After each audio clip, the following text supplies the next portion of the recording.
It is a pleasure to return to the press briefing to keep the public informed on matters related to the government.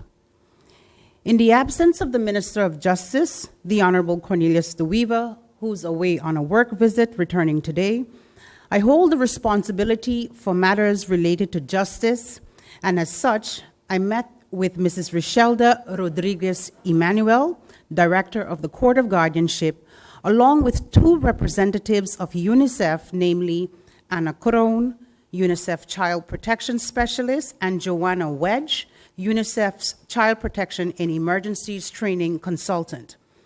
Together, the Court of Guardianship of St. Martin and UNICEF will be hosting a 3-day Child Protection in Emergencies training on Friday, May 18th, Monday the 21st, and Tuesday the 22nd from 8:30 a.m. to 4:30 p.m. at the University of St. Martin. The CPI training stems from the post-disaster needs assessments UNICEF conducted shortly after Hurricane Irma in September and October last year. The child protection assessment findings revealed the need for child protection to be mainstreamed and strengthened across the disaster management system in preparation for possible future disasters, and the need to increase the understanding of child protection in emergencies among key stakeholders in disaster response. The objectives of the training are as follows. 1, to introduce the key concepts on protecting children from future disasters. 2, to explore the global protection minimum standards and situate them in the context of St. Martin. And 3, the development of a concrete action plan to improve children's protection through their emergency preparedness by each participant or participating institutions or department. In the context of taking charge and strengthening our government institutions during disasters, and as Minister with the responsibility for disaster management, I endorse initiatives such as this workshop as it addresses specific gaps in our disaster preparedness plans for this upcoming hurricane season and beyond. With respect to disaster preparedness and hurricane season 2018, the Emergency Operations Center met for its second meeting this year on Monday, May 14th at the Fire and Ambulance Center in Cahill, Department in Cahill. The Emergency Support Functions Groups, the ESF, presented their internal plans, preparations, and concerns thus far for the upcoming hurricane season. A further working out of these plans will continue within short with the execution of the Taking Charge Disaster Preparedness Conference scheduled for next week, May 24th and 25th at the Bel Air Community Center. The goal of the Disaster Preparedness Conference is to bring together internal and external agencies to have open discussions and presentations that will ultimately lead to a national disaster operational plan that will be available as a reference manual for the entire community. Additionally, members of the disaster management team and ESF 8, which is DCOM, are preparing a communication plan for hurricane season, which will commence within short.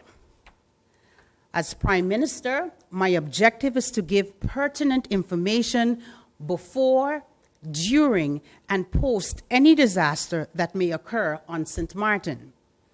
And through this medium, I want to ask the public to also do their part and seek out the relevant information for their immediate family and community. This information should cover personal emergency family planning that takes into account the well-being of your children, household emergency supplies, all insurances, safeguarding important documents, and access to communication sources. Persons are also reminded to be vigilant and act responsibly by avoiding the spread of information that does not originate from official government sources. As I transition to information related to the World Bank, and matters related to recovery. I wish to thank Prime Minister Mark Rutte and State Secretary Raymond Knops for their visit on Monday afternoon.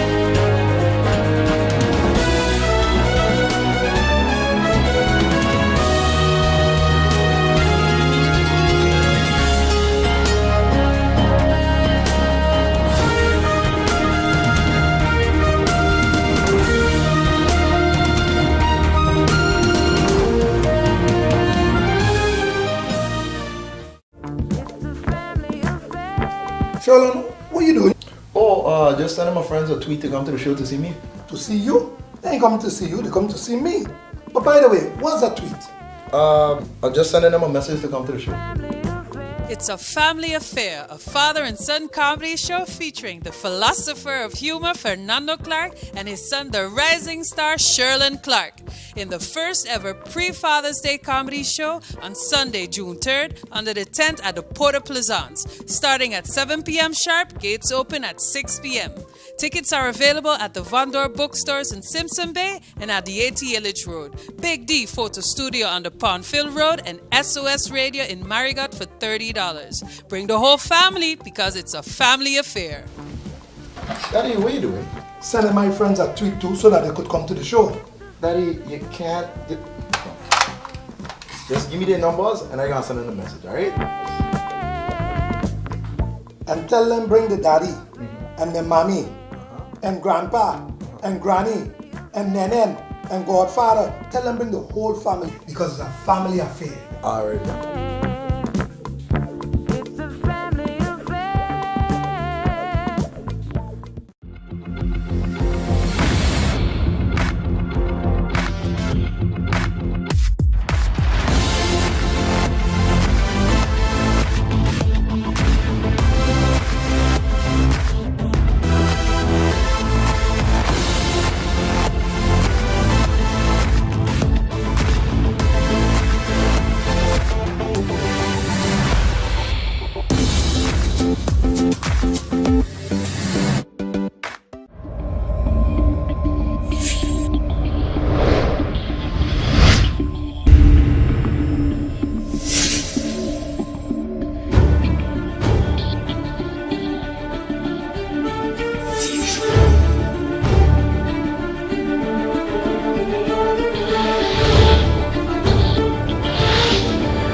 Tell them, connecting you. GEBE has been faithfully serving the communities of St. Martin, powering your home and our economy. Come rain or shine, our qualified team of professionals are working hard 24 hours a day to provide you and your family with safe, reliable electricity and water. We use the latest technologies and test our products daily to maintain the highest international standards. Our friendly staff is always there to assist you, whether in person, over the phone, or online. We are committed to constantly improving our products and services, making them more efficient, effective, and environmentally friendly to serve you better today and our next generation of clients tomorrow. GEBE, powering a brighter future. Our friend Megawati is here with tips to save you energy. 1. Turn your airco temperature up. 2. Use a ceiling fan instead. 3. Buy energy-saving products. Save some green with NVGEBE.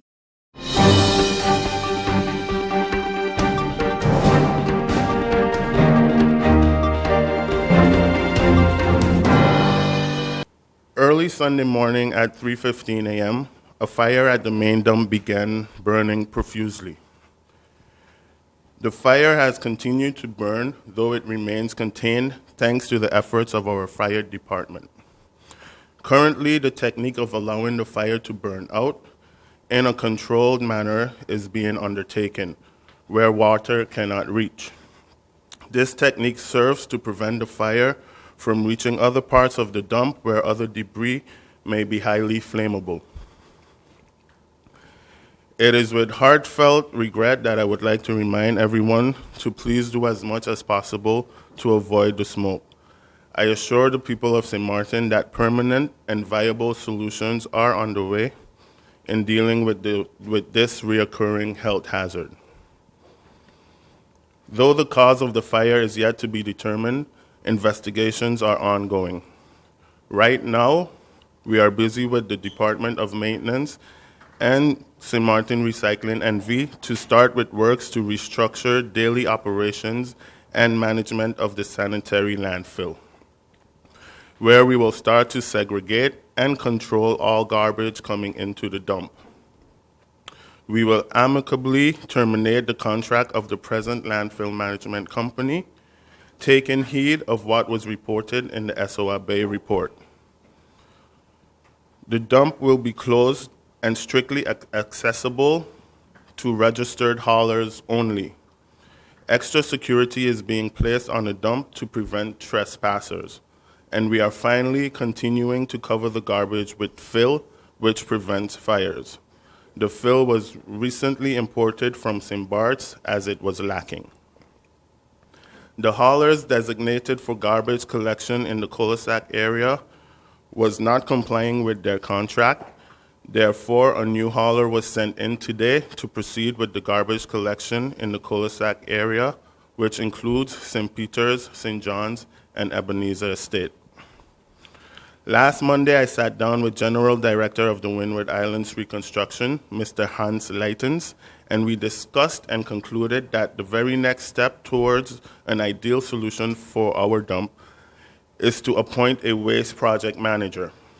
As Mr. Leitens returns to the Netherlands this week, he will meet with the Ministry of Infrastructure and Water in regards to support St. Martin with a waste project manager. In 2 weeks, Mr. Leitens will return to St. Martin and have an extensive meeting with all related parties and myself to discuss appointing a waste project manager. This individual will facilitate the establishment of the much-needed waste authority. Mr. Leitens indicated that the deadline to appoint a waste project manager is October 2018.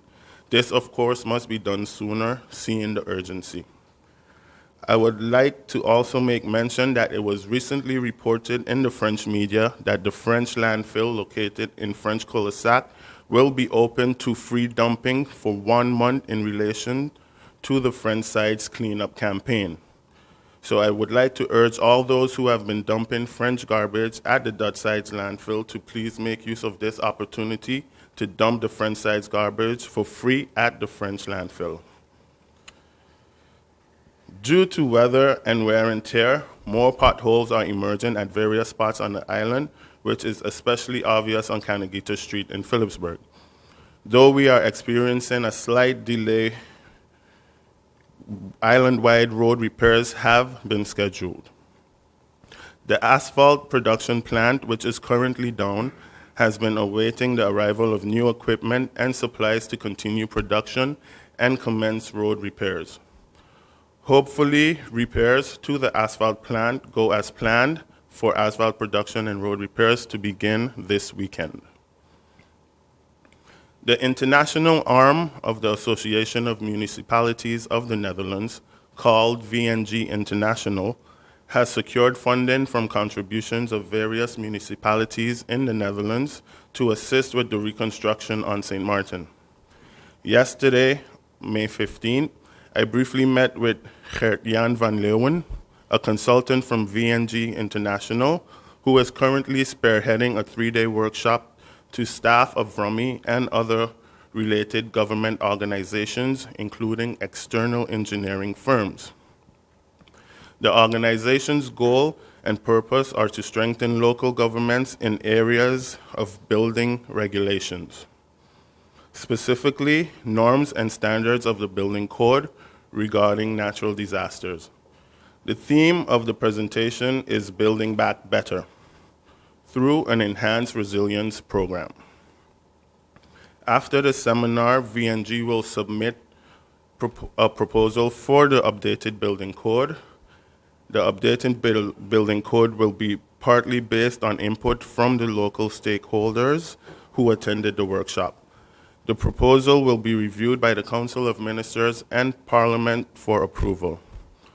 The work of the VNG consultant is scheduled to be completed in August 2018. A draft of the legal framework is already completed. However, it is a matter of which norms will be applied in which cases.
Tell them, connecting you. People all across St. Martin are switching to a more rewarding experience. The WIB MasterCard Fun Miles credit card, better known as My Card. Earn 1 fun mile for every $2 spent, even abroad and online. This will quickly get you a ton of fun miles to redeem for travel, shopping, food, fuel, and much more. But there's more to My Card. Worldwide acceptance, an EMV chip for extra security, and 250 free fun miles with first use. Switch to My Card today at WIB. Fun miles, fun within your reach.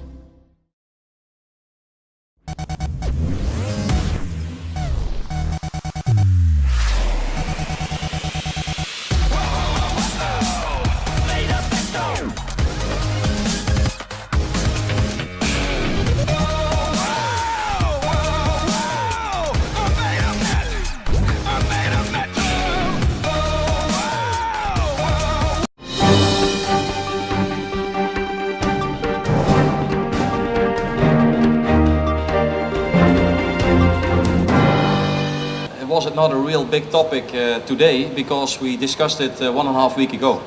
And personally I had some chats today with Mr. Fayet, Minister of Finance, and we looked in retrospective how all things have happened. There were some excuses from St. Martin because of ICT problems that caused a delay, but because the budget, the proposed budget, also has to go via the CFT, it was not possible to deal with this proposal in the Rijksministerraad. So that means that the budget of 2018 will be discussed in the next Council of Ministers, the Rijks Council of Ministers, and we had a good discussion on that. St. Martin was not in time with the proposal. Afterwards, they met the new set limit of the 8th of May. And I think it's better to look forward. And I had a very good conversation with my colleague, I can say, Mr. Fayet today. So this problem is solved in a procedural way. Of course, the debate in the Council of Ministers will take place next month.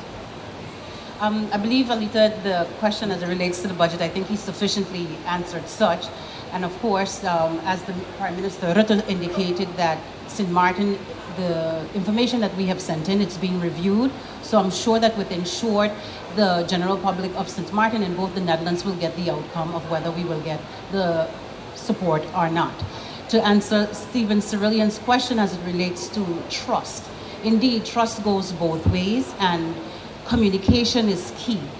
And when you communicate and you open doors and promote accountability and transparency, I believe that that is being reciprocated at this current moment. So I must take this opportunity to thank Prime Minister Rutte and State Secretary Knops for the confidence that they have placed not only in my person but the Council of Ministers, because there are key characteristics that we have emphasized when we took oath is to ensure that we execute proper governance, that we show accountability, transparency, and definitely promote integrity.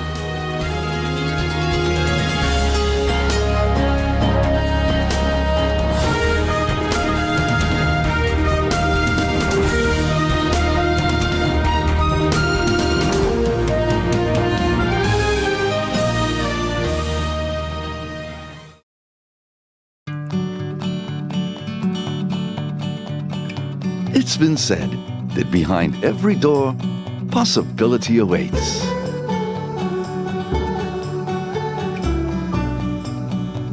How much possibility depends on which door you open first. Every day, we help our customers discover the possibilities in their lives. It all starts with a conversation. Scotiabank. Discover what's possible. In my opinion, everything is perfect and you would be great for the job. But I see here that there's a 2-year gap in your resume. What did you do? I was hospitalized for mental illness. Oh, mental illness?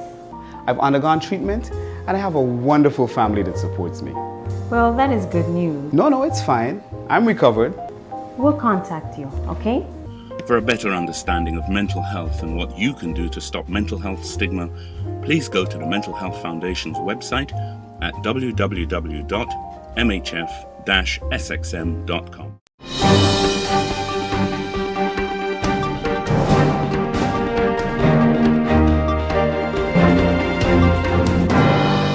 Here, former Prime Minister William Marlin suggested that because they had beefed up security at the landfill, that for a long time there were no fires. Could you tell me what the situation of the security around the landfill is right now? How many people are deployed there on a daily basis?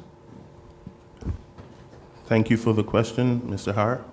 I do not know the exact number of security personnel that's working at the dump, but I know that it's definitely not enough. I was informed that the security that was there last year is not there anymore, so therefore there are more fires, and that's why right now we will be placing extra security on the dump. You're welcome. Stephen Thurlian. Minister Gutterson, interestingly, a while ago you mentioned that haulers from the front side have been making use of the dump over here. You're urging them to make use of the front side dump. My question to you is, how much of the French garbage do we accept on that side? And is there a fee paid to the Dutch side for accepting the garbage? Thank you for your question, Mr. Cyrillian. Currently, we do not have a scale in place at the dump here on the Dutch side, so we cannot calculate exactly how much garbage is coming in from the Dutch or the French side. So we are busy right now getting a new scale, I believe, from Puerto Rico. And once that is in place, then we can calculate exactly how much garbage is coming in general. But it would be difficult for us to figure out which is coming from the French side and not, because a lot of the garbage that's being dumped on our Dutch dump comes with Dutch license plate vehicles. So we don't really know where such a vehicle would come from, if it's French or Dutch side. But we are busy getting a new scale in place so we can calculate those numbers. And sorry, the second question was? How much? Oh, they don't pay anything on the Dutch side as yet, but it will be implemented sooner than later. Thank you. If I may add, paying for getting rid of your garbage, as the minister has mentioned in some weeks before, will definitely become a thing of the future for St. Martin. And our people need to be prepared for that. On the French side, it has been implemented quite some time ago. And with our open borders, we have good and bad. And when you have to pay for something on one side and not have to pay for something, for the same thing on the other side, guess what? The flow will be towards the side where you don't need to pay. And if you add to that a contract that did not allow or did not give us adequate security and adequate people at the beginning of the dump to say, hey, you know, you can't come in here, you end up with a situation where people will make use of the free landfill. And so I personally applaud the efforts of our present Minister of Aframi for making it happen, that finally we're going to get to a point where the control is such that everyone is going to have to pay their fair share of the services that is expected of a government. St. Martin has gone through a lot. And St. Martin alone, as half an island even, simply cannot afford to get out of this thing alone. We need everyone to contribute in one way or the other. And the efforts that this cabinet of Prime Minister Leona Marlin, of which I'm very proud to be a part of, has made, and the things that we've put together now in the 4 months that we've been there, I think will be beneficial to St. Martin for many, many, many years to come if we all take it in stride and be positive about how we go about things. And this is one of the things that needs to happen.